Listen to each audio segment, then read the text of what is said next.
Thank you very much again, Jim McKay. And now let's get to the fight itself, to the one that has caused national controversy and national headlines throughout the past week.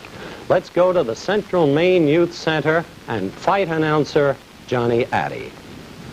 And the referee, ladies and gentlemen, the former heavyweight champion of the world, Jersey Joe Walcott.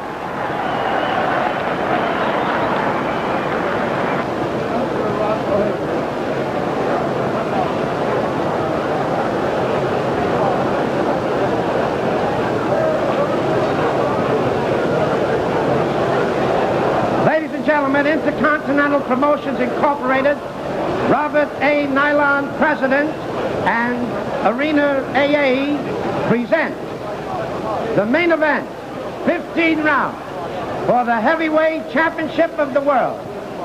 The principals, introducing from Denver, Colorado, he's wearing black trunks, he weighs 215 and a quarter, the former heavyweight champion, and now the challenger, Sony Liston.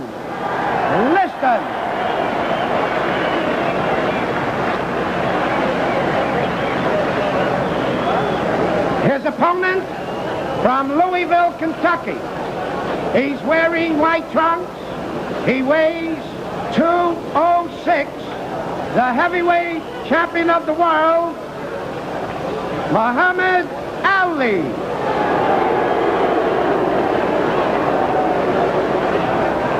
Ladies and gentlemen, Jersey Joe Walcott will now give the instructions.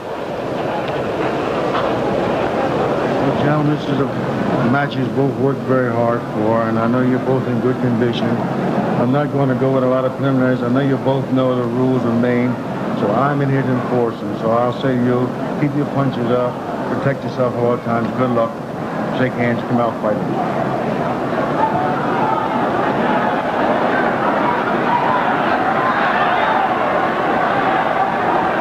We're just about ready to go. Muhammad Ali saying a prayer in his corner before coming out to meet the challenger. And did you notice the way Liston was sweating under those hot lights? We're 15 seconds from the bell. Our ABC clock timing the fight will be superimposed at the bottom of your screens.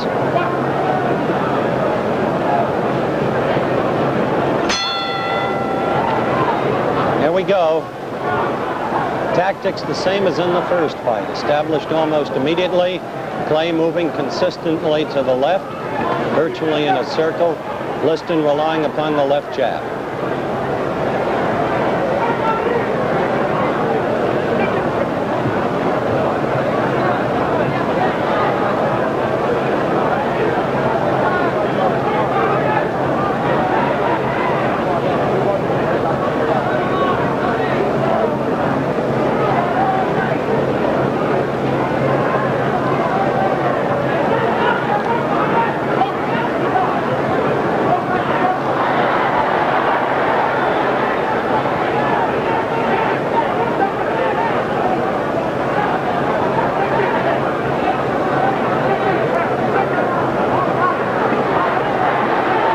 To 1 minute. 1 minute, the time officially proclaimed by the Maine Boxing Commission as the end of the fight. Good right by Clay.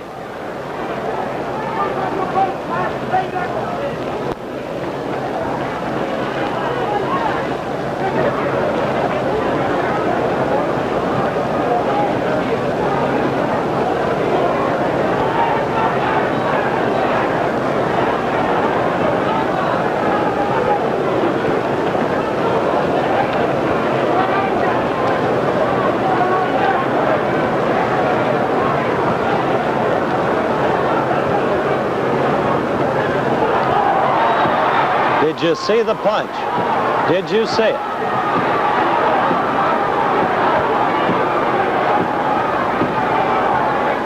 By the ABC clock, 1 minute 53 seconds was 10 seconds after Liston hit the canvas.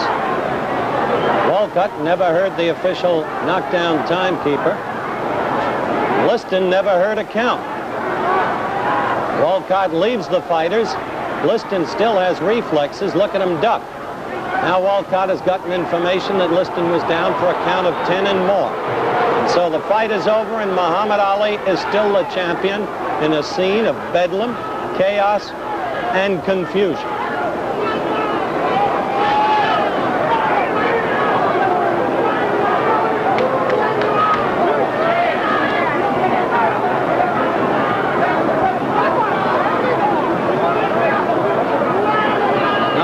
Confused is Jersey Joe Walton.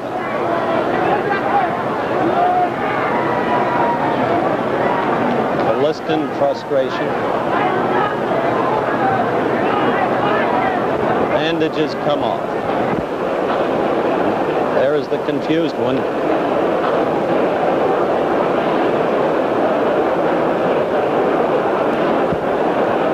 Champion adulation, interviews.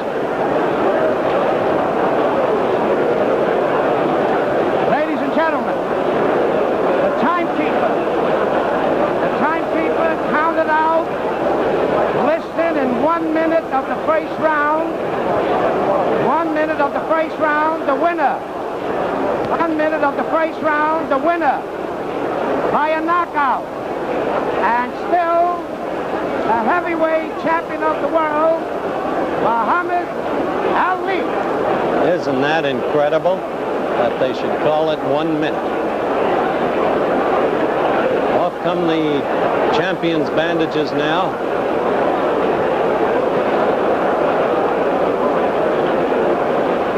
And the champion tells the press exactly how he feels about at least some of them. But you can hear the crowd chanting in the background, many young Bates College students among them. Now here he's going to talk with the other television commentator, Steve Ellis. Watch the game. All right, Cassius. Wait a minute now. Muhammad Ali, better known as Cassius Clay. Muhammad, what was the punch that won it for you? You're a real champion at this point.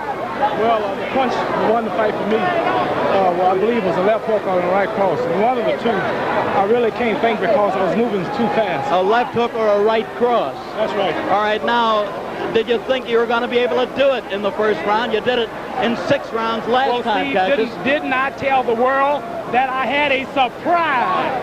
And that if I told you the surprise, you would not come to the fight. With me was Almighty Allah and his messenger, and I've been saying my prayers regular, living a righteous life, right. And as you see, what happened. Oh, wait a minute. Now, let me ask you this, if I may, Cassius. Wait a minute. Mohammed. All right, no, wait a minute. Okay, all right, Mohammed, tell me this. Did you think that Liston hit you with any kind of shot that maybe hurt you, any whack toward the body? No, he hit at my body, but he hit my arms instead. He hit your arms instead. I'm a little too fast, Steve, to be hit by slow fellas like you seemed very confident at the beginning. Why were you that confident coming out? I'm confident because Allah's with me and his messenger, Elijah Muhammad. All right, now, Muhammad, tell me this. What did you really knock him out with the left hook and the right smash? Well, I would like to see the videotape if you have it. All right, do we have the videotape? Yes, we do. Show you more. All right, we have the videotape, and let's try for viewers all over the world see what we had. Beautiful footwork. I was getting ready to come in there with a pretty right, but he was in the way. He was in the way. Yes, I must say this was an easy payday. My shape was so good, it really surprised me. I came in at 2. Now you're going to hit him. Watch closely. Watch closely. Is it a right-hand counter? You tell us what it is. I think it was a right-hand counter, not the left hook that you talked about a while ago. Well, didn't I tell you that Liston said in my poem, I want the world to know that I apologize. This kid is so fast, he can't be touched, you know. Now watch this. Watch closely. He's still the aggressor, at least moving towards you. This is scientific action, you feel. I'm a creative fighter, just taking my time and watching him knock him out. The man is a little afraid. All of this talk about somebody coming in the arena with bombs and machine guns scared him to death. It didn't scare me, but it scared him. Well, now, Bodini, there it is.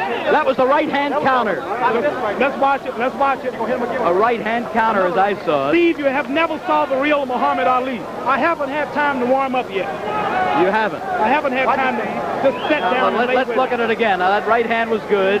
He aims toward the belly. He hit you under the heart there. Yeah, I didn't feel it. You didn't? No, let's watch it. I thank Allah for his messenger, Elijah Muhammad, for giving me the confidence to conquer all of this fear right, they tried to put in me here tonight. I don't want to overlook it. Describe this to us. Here he's coming towards you. He's moving in. You counter, I think. I know I just blocked that right hand with my elbow. See, you notice my guard is down. I can't be hit because I have split-second timing with footwork and head work. All right, now watch it. Here it goes, in my opinion, as I look back. Halfway through this first round, or a little better, he's off balance. I'm glad you're showing this in slow motion. I see why now. So fast, I don't guess you can see me in real action, Harley. You're too tough for me. You're too tough for me to see. All right, let's be looking closely. Long time in slow motion for this to happen. Who's he howling about? No. That's right hand. Right hand. The right hand hurt him. Right hand. Right hand. Knock him out. Watch it. What was it? Right hand. Right hand. Knock him out. Watch it. Did you think he was getting up? Oh, I knew he would fall early, but I wanted it to be about 3 or 4 minutes later. Why are you standing over him, I'm trying to tell the bum to get up and fight. People Why are you doing that? Tell me why. That was ABC's exclusive slow motion videotape coverage of the fight. We'll be back with the knockout in slow motion and again from a different camera angle in just a minute.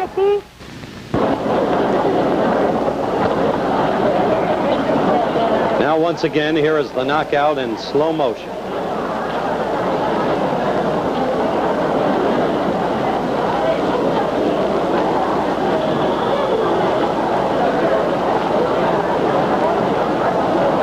Just that time you saw the blow cleanly.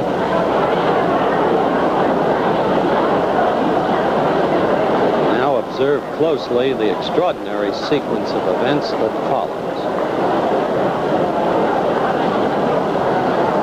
First, the refusal of the champion to go to a neutral corner.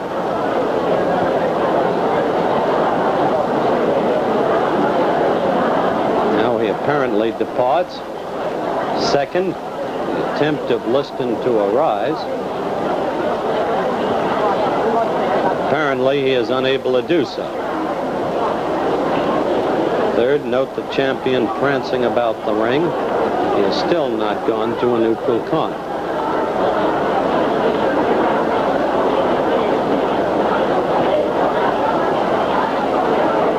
Fourth, the fight actually resumes.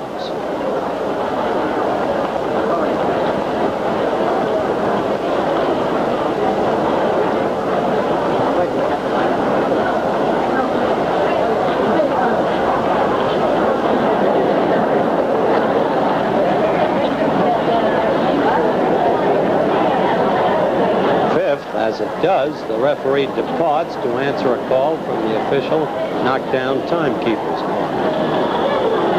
Sixth, Liston still has reflexes. Note the way he ducks the clay barrage. And seventh, Jersey Joe Walcott returns. He has been advised that Liston has been down for 10 seconds and more and declares Muhammad Ali the winner. And now at regular speed, here is the other camera angle we mentioned earlier.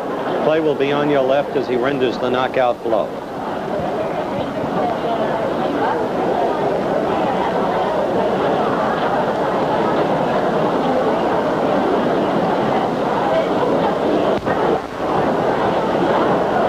And there you saw it once again. Now, before we go to Robert Riegel, let's listen to some post-fight comments by Liston and Muhammad Ali. What happened when you tried to get up? Do you think the fight would stop before it should have? Well, only thing I was trying to pick up the count. He was trying to pick up the count. Did you hear the count? Did you know? No, I didn't. You didn't hear the count? He didn't hear the count, didn't know what it was. There was no count, he couldn't hear it. Was there a punch thrown before the right hand? No. How powerful was the punch in your opinion? It was fair. Hey, wait a minute. What is this? Fair? Said it was a fair punch. Sonny, did the punch surprise you? Clay says it was a new tactic, the counter right. It was a surprising punch. If you had picked up the count, would you have been able to continue? Yes, I If would. he picked up the count, he would be able to continue. Myself, I think so. He couldn't pick up any count at all. Yes. Well, I would say the number one contender, Terrell, either one, yeah.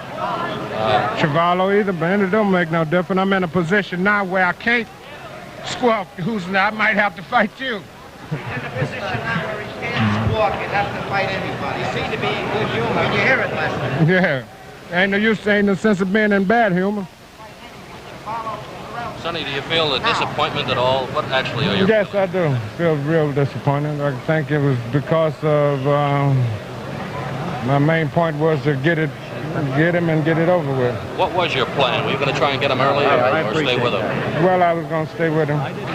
He got hit hard. I hit him with a punch that Jack Johnson used called the anchor punch. Stephen Fetcher, the old great Hollywood movie star, as I told you, he's working with me, and we were in secret training on something called the anchor punch. And this is a punch that Jack Johnson took to the graveyard with him. Nobody knew it but Stephen Fetcher, and it's a twist-like chopped right hand that is hard to see. And I told a few of you fellas when you were at Chicopee, Massachusetts at my training camp, if you can remember clearly, I was demonstrating the right. Do you remember? Why don't you show us how it went, Jack? Do you? Yeah. How does it go? It's a How does it snap go? punch, and you can't punch it until the man is coming in at you. That's like a head-on collision. One car doing 50, hitting the back of another car going 50, doing the same way, it's not much shock. But you turn the car around and bring them together head-on, it's a shock. So the man, I had to time the man with my rhythm and bouncing where he was coming at me and where I was meeting him, and just, that's all. Goodbye, A Jack. twist. And you can't see it, but if you were hit with it, all of you would be out. Muhammad, was he... In boxing, when the championship of the world is at stake, defeat without punishment always creates doubts in the minds of the fans. I guess that's because of the great fighters we've had down through the years, the great fights, and the great pictures of those fights. Like this one, the day Jack Dempsey gave a tremendous beating to Gibbons in Shelby, Montana in 1923. Or this one, when Rocky Marciano won his world championship in the 13th round with his tremendous right hand to Jersey Joe Walcott's chin. There was never any doubt about this punch or about Marciano causing the damage. Or in the two fights with Izza Charles and the tremendous punishment Charles took and Marciano's battered face. It was all there for everyone to see. But in Lewiston, Maine, in the last heavyweight championship fight between Liston and Clay, there was a great deal of doubt. This is the first punch of the fight. Clay throwing a right hand over Liston's left jab. This is Clay's second right hand, the one many people thought was the best punch of the evening. It caught Liston on the chin, but he kept on fighting. And this sequence shows precisely what happened and how the punch in question was landed. Clay was circling to his left, as he always did in the first fight and in this fight. Then Sonny Liston threw a 17th jab. He was short with it. He missed on all 17 jabs of the fight.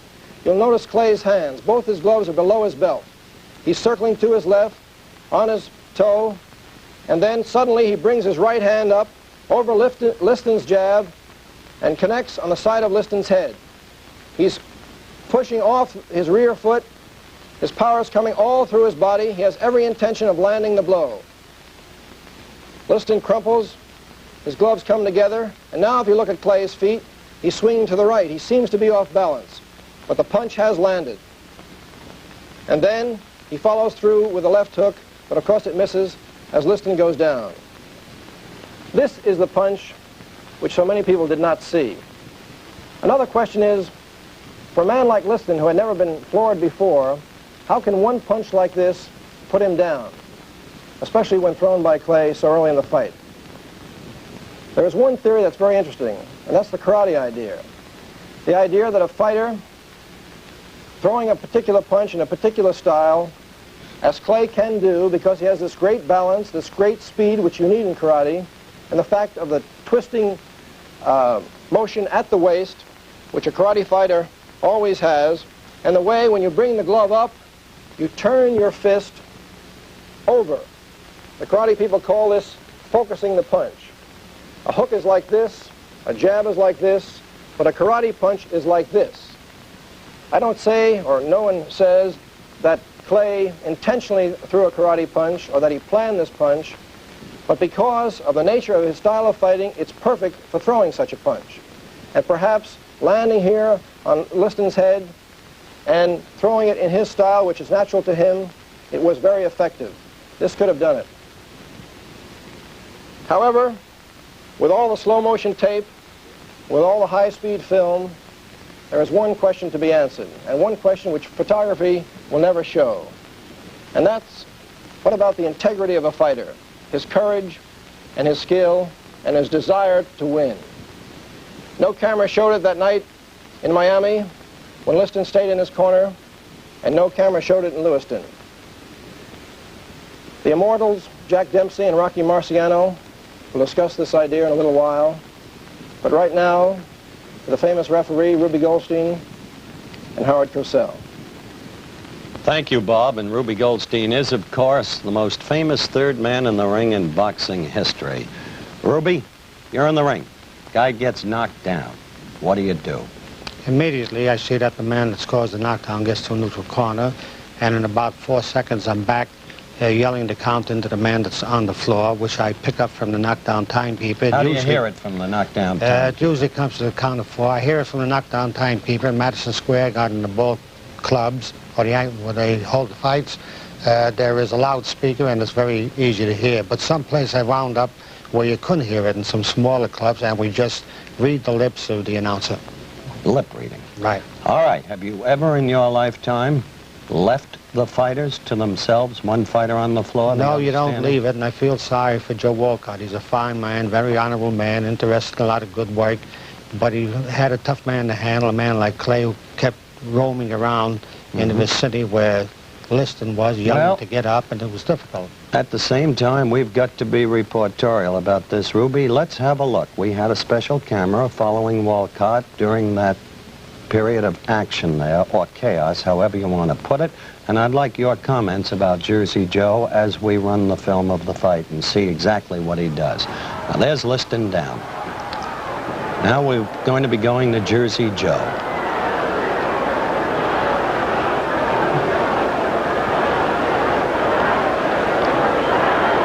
See him looking over there?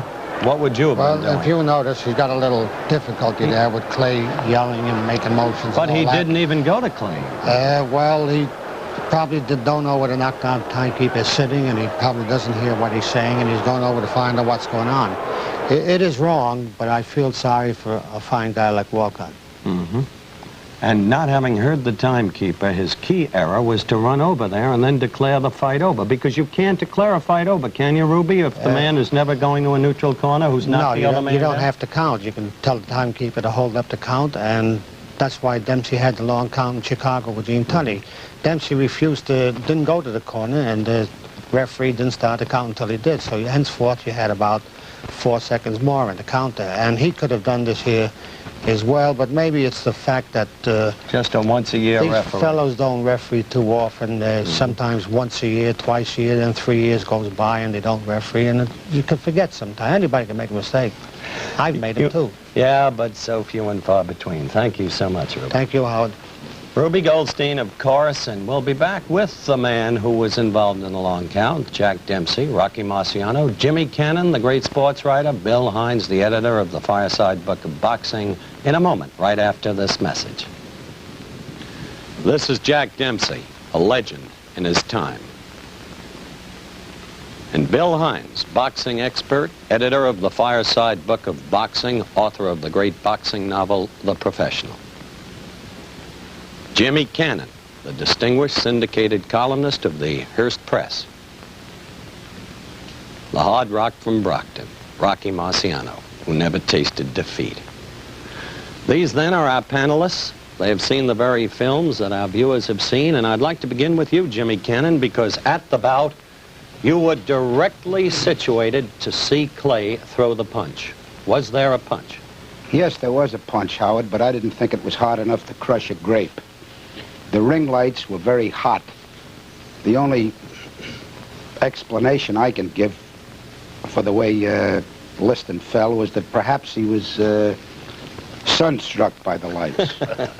It was a hoax in the sense, I don't think it was a fix in the sense that money was passed, but I don't think that Liston tried as hard as he should. He just took a punch and got out of there. That's the way it looked to me. Afterwards, when he got up, he certainly wasn't unconscious. He seemed in possession of his faculties. He ducked, knew enough to duck, about 5 or 6 right and left hands.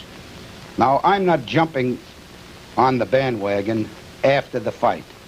Before the fight, I refused to pick a winner because I didn't like the circumstances of it, the people connected with it, the mere fact that Liston owns 22.5% of the stock in the company that promoted it.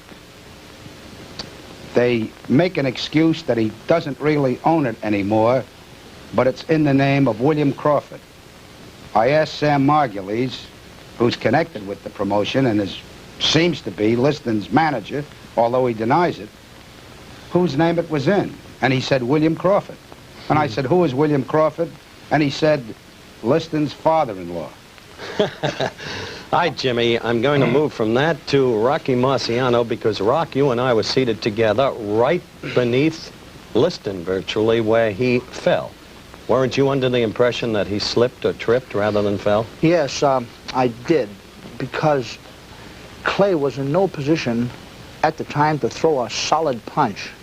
He was moving from side to side in those funny moves that he makes, and it looked like he pulled back through a sort of a leading right hand without too much power. But from the films, evidently after he threw it halfway, he then put some power behind it and did get in about 6 inches of punching power. Didn't you feel that Walcott thought Liston slipped or tripped? Yes, he acted that way because he just didn't start the count at all. Well, here's a good chance, gentlemen, for a break. We'll get to Bill Hines and Jack Dempsey in just a minute, so let's take 60 seconds out for another kind of sport, shall we? All right, let's resume and let's talk to the Manasseh Mauler, Jack Dempsey. Jack, you deliberately did not look at that fight until today when you've seen the films. That's right. What's your view of the films? Well, there's very little to see, except I saw the punch, and the list looked very slow, and there was so much confusion, you can't tell what was going on. You think it was a knockout blow? Well, I don't know how hard he was hit. Not being on the receiving end, you never know just how hard these punches do come over, but I did see the punch go over. Earlier, you were quoted as saying that you didn't want to see the fight or even hear it because you expected that this kind of thing was going to happen. Well, I felt that something could happen, and I didn't want to, if you can't say something good, why say anything at all? I didn't want to say nothing. All right, Bill Hines, you edited the very film that the viewers have seen today. You satisfied that there was a sufficiency of force in that punch to knock out Liston? I think the answer, Howard, rests with Mr. Liston. If he couldn't get up, I think he belongs in Rochester, Minnesota, where the Mayo Clinic is. And if he wouldn't get up, I think he belongs in absentia. Which is where he'll likely be from here on in. I think so. Billy, the thing that puzzles me is the documented record shows that Liston had never before been felled, and Clay had never before been a one-punch knocker-outer. Now, in the wake of those facts, how could this have truly been a knockout punch? Well, I think you'd have to understand Liston's entire physical condition, and we're not sure of that. We're really not even sure how old he is. He says he's 31, and we say he's 31 plus. Certainly he looked like an old man, and as the two pros here can tell you, when you get to a certain age, you just don't live under a punch the way you did when you were young. So I think that's a factor too, Howard. Well, Rocky, when you were not so young really in your career, Archie Moore decked you with a short right that only traveled about 6 inches, didn't it? Yes, that was when I missed him with my own right hand and had the full force going. And Archie, the clever man, just stepped back just about 3 inches and hit me with the best counterpunch you ever saw. And coming in and he coming in, I just went straight forward. What do you think about when you go down? Well, you realize that you can be put down, and it's a frightening thing to know that you can be put down. The punch traveled just a short distance, and you say to yourself, he can do it again, I better be a lot more careful. or a lot more aggressive, either one. Was Clay's punch at all like Moore's? No, not really. I thought he just started it more or less to parry, and all of a sudden he saw the opening and he threw some power at the last moment. I've noticed that on the film here. He didn't have his body behind it or any real follow through. It was just a over the right arm and right on the chin. It could have hit him in a good spot and just confused him very much. Well, as our viewers can see, that punch continues to remain very much in dispute. Our guests have been Jimmy Cannon, Jack Dempsey, Rocky Marciano, and Bill Hines. Thank you, gentlemen. The mystery of the punch unanswered. That's the way it was that May 25th, 1965 in Lewiston, Maine, in a high school hockey rink where they had a heavyweight championship fight. The big questions remain unanswered. Yes, there was a punch, but was it of sufficient force to knock out a man who had never been floored before? What about the referee, Jersey Joe Walcott, and his total confusion? Incidentally, Jersey Joe was invited to appear on this show, but was unavailable. Had he counted, could Liston have been up in time? Did Liston really, for that matter, get a fair shake? And what about all of the other bizarre circumstances attending upon the fight? The way it got, for instance, to Liston. Well, some say this was the end of boxing. Congress may bring in a federal boxing match. Some states want to wipe out boxing. But this may, in fact, have been a new beginning, because Floyd Patterson now in Sweden says he's been promised a fight in the fall. And right now, there's a man in the ring, George Chavallo, and there he is, who wants to fight the heavyweight champion. He's ready at that moment.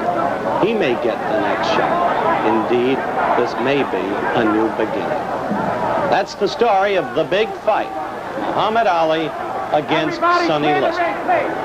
What about next week on Wide World of Sports? Well, next week, ABC's Wide World of Sports will be at the Commodore Hotel in New York City for the World Pocket Billiards Championship.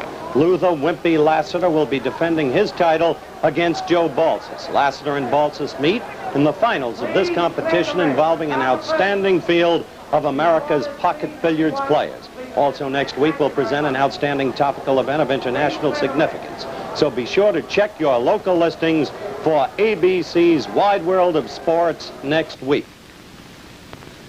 The executive producer of ABC's Wide World of Sports is Rune Arledge. The Clay Liston segment was produced for ABC by Jim Spence and Jim Colligan and directed by Marshall Diskin, Bob Delaney, and John Sedgwick. Parachuting coverage produced by Jack Lubell and directed by William Bennington. Today's remote pickups were by ABC New York and Hollywood. Nationwide and worldwide travel arrangements for ABC's Wide World of Sports made through and promotional consideration furnished by TWA Trans World Airlines. Remember to check your local listings for ABC's Wide World of Sports next week. Now, this is Howard Cosell saying so long. The preceding program was pre-recorded.